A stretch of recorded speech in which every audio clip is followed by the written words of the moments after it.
இன்றே டவுன்லோட் செய்து உங்கள் ஃபேவரட் ஷோக்களை என்ஜாய் பண்ணுங்க. இப்ப எதுக்கு நீ இவ்வளவு ஃபீல் பண்ணிட்டு இருக்கிற? அதாவது வாழ்க்கைங்கிறது இங்க பாரு, தயவு செஞ்சு இங்க இருந்து போயிடு.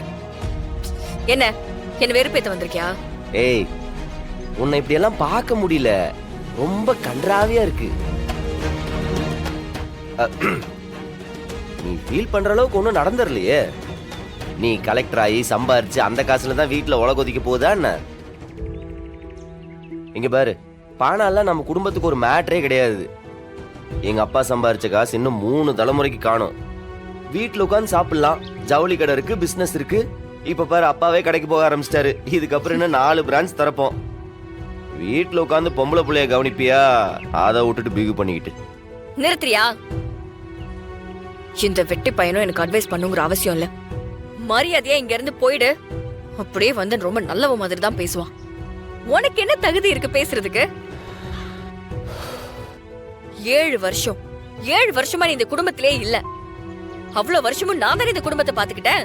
குடும்பத்தை பத்தி எந்த அக்கறையுமே இல்லாம எல்லாத்தையும் மொத்தமா விட்டுட்டு ஜெயில இருந்தவன் தானே நீ பேசுற.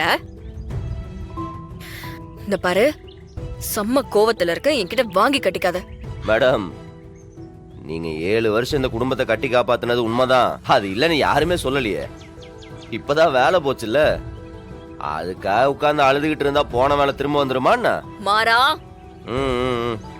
புட்டா பழைய மாதிரி ஆட்டோ ஓட்ட ஆரம்பிச்சிருவ போலயே. ரைட்டு, யோசிக்காத, அதெல்லாம் முடியாது. கலெக்டர் மேடம் சைரன் வச்ச காரு, பச்சை எங்களை கையெழுத்துன்னு நல்லா பகுமானமா வாழ்ந்துட்டீங்க. திரும்பவும் அந்த சட்டையை போட்டுக்கிட்டு ஆட்டோ ஓட்டணும்னா ஓ காட்.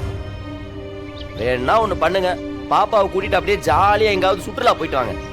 கொஞ்சம் இந்த ஸ்ட்ரெஸ்ல இருந்தாவது வெளியே வரலாம்.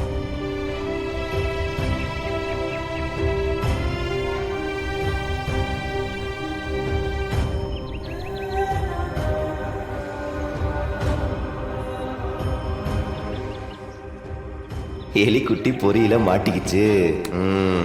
இனி அவ பாத்துப்பா.